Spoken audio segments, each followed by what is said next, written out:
আসসালামু আলাইকুম রহমতুল্লাহ। আমরা অবস্থান করতেছি ফার্মগেট এলাকায়, যেখানে সংসদ ভবনের পাশেই মানিক মিয়া এভিনিউ। এইখান থেকেই কিন্তু গত চব্বিশ সালের জুলাই 36শে জুলাই গণঅভ্যুত্থানের সূচনা হয়েছিল। এই মানিক মিয়া এভিনিউতে কিন্তু গত 24 সালের 5ই আগস্টে লোকারণ্য হয়ে গিয়েছিল।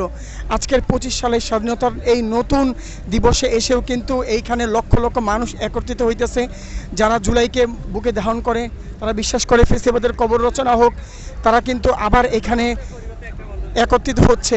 আমরা দেখতে পারতেছি মানিক মিয়া এভিনিউর সামনে বিশাল বড় একটি আয়োজনের সূচনা হচ্ছে, যেখানে আজকে বিকাল 5 ঘটিকায় অন্তর্বর্তীকালীন সরকারের প্রধান ডক্টর মোহাম্মদ ইউনূস তিনি কিন্তু এইখানে বক্তব্য রাখবেন এবং জুলাই সনদ ঘোষণা করবেন।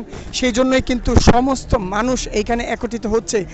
আমরা দেখতে পারতেছি দুই পাশের সারিতে অনেক মানুষ, যারা বিভিন্ন দল মত নির্বিশেষে, কেউ আছেন জামাত ইসলামী, কেউ আছেন বিএনপি, কেউ আছেন ছাত্রদল, যুবদল অথবা এনসিপির বিভিন্ন লোক এখানে আজকে একত্রিত হচ্ছে এবং তারা নিজেদের মনের আনন্দে ঘোরাফেরা করতেছে।